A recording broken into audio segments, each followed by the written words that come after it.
أعوذ بالله من الشيطان الرجيم. بسم الله الرحمن الرحيم. الحمد لله رب العالمين. الصلاة والسلام على رسول الله محمد وآله وصحبه أجمعين. السلام عليكم ورحمة الله وبركاته. Peygamberimiz Aleyhisselam İnnemâ yerhamullahu min ibâdihir ruhamâ. Yani Allah subhanahu teala özünün rahmetli bulgan bendesine düşürecekti. Yani Allah subhanahu teala rahmetli, Allah teala rahim şefkatli, hem özünün rahim şefkatli bulgan kuluna, yani başkalarga, özünün gibi bulgan bendelerge, eden balalarına rahim şefkat ko'rsata turgan bendelerine özünün rahmetini jibari. Neyse bu rahmet degende, ana Peygamberimiz Aleyhisselam Allah Teala'nın rahmet turunda söyleyip, Allah Teala'nın 100 ülüş rahmeti vardı. 100 ülüş rahmetinin 99 ülüşü cennette kötü. Merhameti olarak, Er-Rahim degen isimine muvafık olarak. Er-Rahman degen isimine turu kelgeni bir ülüş, 100 ülüşten bir ülüş bilen şu dünya barlıkka kelgen. Bu dünyadaki barlık adamlar, hayvanlar, kuşlar, kurtlar, bütün narsalar bar kılıngan. Bir rahmeti bilen cennette tamukta bar kılıngan Allah subhanahu teala'nın. Lakin şu 100 ülüş rahmetinin kalgan 99 ülüşü mümin Müslümanlarını, Allah Teala'nın kabul etkenlerini cennette küteşekti. Bir ülüşü bilen, 100 ülüş rahmetinin bir ülüşü bilen köpme narsani Allah subhanahu teala buldurganda, hem onun 99 ülüşü ne kadar bulaşak? Aytib bitirgisiz elbette. Lakin bizden de Allah subhanahu teala özü rahmetli bulgaç, rahim şefkatli bulgaç, narsa deydi? Bizge de aytib, bir-biringizge rahim şefkatli bulunuz deydi. Bir-biringizni kimsitmegiz, bir-biringizge zarar keltirmegiz, bir-biringizge ağırlık keltirmegiz, bir-biringizni sanmagız. Çünkü senin kibik başkası da Allah Teala'nın rahmeti bilen bu dünyaya kelgen.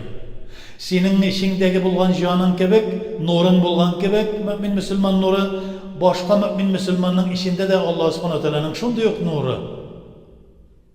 Şuna göre zarar getirme, kimsitme, ağırlık getirme kardeşine. Gerisinçe rahmetli bul. Eğer de sana bir yaxşılık, izgilik işliler iken, o vakitte sen nerse işle, 2-3 tapır artıqraq izgilik bilen qaytar. Lakin sen özün izgilik işledin ise, bir nerseni bil, onlardan izgilik karşılıklı kütme. Bilip dur, kişilerden çok vakit zarar geliyor mümkün. Sen izgilik işledin, yaxşılık işledin de sen ondan unut sen, kılgan izgiliğini. Maqtanıp yürüme. Min rahmetli mine, Allah Teala mine falan kadarık mal vergen edi, min de mine şulay senden çıkarıp mal verdim deyip maqtanıp yürüme. Bu maqtandın ise jilge üçtü. Sen rahmet kılgan bulup sana almışsın. Sen maqtangan bulup sana alasın deyip. Maqtanu riya degen söz. Riya degen söz şirkul hafi. Yaşırtın bulgan Allah Teala'ga tengdeş tutul. Şirk hafi. Muhammed sallallahu aleyhi ve sellem ayta, en qo'rqqan narsam o'zimning ummatinama ol da bulsa ana şirkul hafi. İnni lam ub'ath la'anan ve innema bu'ithtu rahmeten deydi. Peygamberimiz sallallahu aleyhi ve sellem ayta. Men bu dünyada la'nat qiluvchi bulup, zarar keltiruvchi bulup jiberilmedim Allah Teala tarafından deydi. Men baratik Allah Teala tarafından rahmet yüzünden jiberildim deydi. Ana Kur'an'ın ayeti var. وَمَا أَرْسَلْنَكَ إِلَّا رَحْمَةً لِلْعَالَمِينَ 18 min galemge baratik seni rahmet yüzünden jiberdik deydi. Allah subhanahu teala aytadi. Rahmet bularak.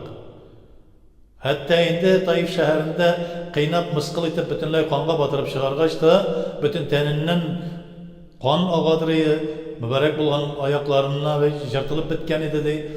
Sahabeler aytadilar şu vakitte çıkıp oturdu, Taif'te kıynadılar, taşlar bilen mıskıl ettiler, kovup çıkardılar Taif şehrinden.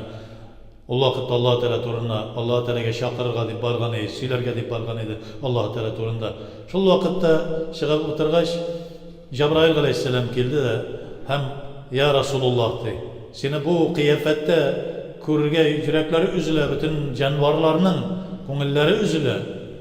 Менә Аллаһ Субхану Тәала бер фәрештәне җибәрде. Бу фәрештә бөтен пәйгамбәрләргә зарар китерүчеләрне юк иткән фәрештә. Лут галәйһиссәламның кавымына таш яудырган фәрештә. Нух галәйһиссәлам вакытындагы шушы туфан белән идарә иткән фәрештә. Һәм башка өммәтләрдә дә шушылай авырлыклар белән җәфа чиктергән фәрештә. Кафирларны юкка чыгарган фәрештә. Дуган кыл, хәзер шушы тау белән Таиф шәһәрен үтүк белән үтүкләгән кебек итәчәк диде. Юк диде Пәйгамбәрбез саллаллаһу алейһи ва сәлләм. Әнә шундай итә. Инни лам убәс ләгъганан. Мин җир йөзенә ләгънәт кылучы буларак җибәрелмәдем. Ләгънәтләүче буларак җибәрелмәдем. Иннама бугисту рахматан.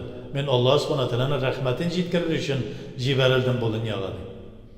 Ва ма бугисту илля ан утамима макаримал әхлак. Шушы Коръән белән һәм үземә бирелгән Аллаһ Субхану Тәаланың куәте, кудрәте белән яшәвем белән мин халыкларга Коръәннең Аллаһ Тәала кушкан әдәп әхлакны өйрәтергә дип җибәрелдем ди. Рәхмәт кылыгыз бер-берегезгә ди. Бер-берегезгә йомшак булыгыз. Инна һәдә дин матинун. Фафалу биһи рифкан. Ягъни бу дин булай да каты ул. Шәригать бик тә нык ул, каты. Анда йомшак белән җирегез ди. Йомшаклык белән җирегез. Йомшаклык белән, хәерлесе белән булыгыз. Арттырмагыз. Дин булай да каты, тагын да катылатмагыз ди. Ләкин булганын йомшатам дип, динне йомшатам дип кирәкмәгән нәрсәне җиңеләйтмәгез. Ансында Аллаһ Субхану Тәала динне камил кылган. Иннама радиту алейкум динан исламан. Ислам диненең шәригате, ислам динендә ничек билгеләнгән булса, шуның белән риза булам ди. Инна дина гиндаллаһи ислам. Аллаһ Тәала каршында ислам дин буларак кабул ителде ди. Ягъни шушында арттырмагыз да, киметмәгез дә динне. Йомшаклык белән булыгыз. Нинди генә хәлгә төшсәгез дә бер-берегезгә рәхмәтле булыгыз. Бер-берегезгә йомшак булыгыз. Таламагыз бер-берегезнең малларын. Бер-берегезне үтерә күрмәгез. Бер-берегезгә ниндидер явызлык, бер-берегезнең әйберләрен урлый күрмәгез. Бер-берегезнең әйберенә кызыгып, хөсетләнеп, миңа булса иде дип төрле ялган юллар белән аны электрегә тырышмагыз. Бер-берегезгә карата ялган шаһидлек кылмагыз. Шушларны өйрәтә Пәйгамбәрбез саллаллаһу алейһи ва сәлләм. Барып әнә ялган шаһидлек кылалар, эшләмәгән эшен эшләде дип, анардан кутылыр өчен. Жолна ниндидер бер киртә булып тора дип уйлый.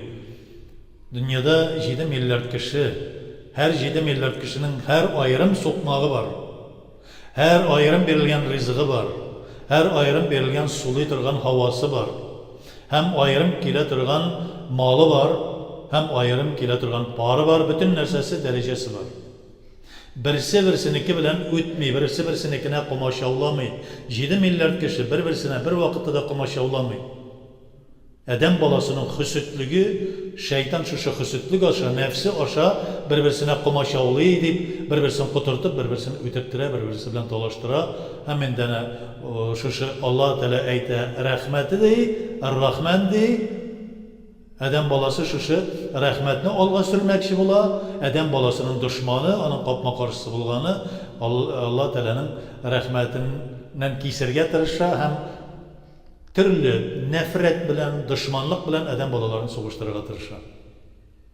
Аллаһ Субхану Тәала һәрберебезгә дә Аллаһ Тәаланың рәхмәтләрен кабул итеп, һәр даим Аллаһ Тәала юлында булуыбызны насыйп етсен. Я Раббым, һәммәбезгә дә үзеңнең фазлы рәхмәтең белән, фазлы кәрамең белән үзеңнең рәхмәтләреңне безгә иңдереп, я Раббым, туры юлда булуыбызны насыйп ит. Киләчәктә Аллаһумма синең йөзеңне, дидарыңны күрүебезне насыйп ит. Раббана атина фид дөнья хасанатан ва фил ахирати хасанатан ва қина азабан нар.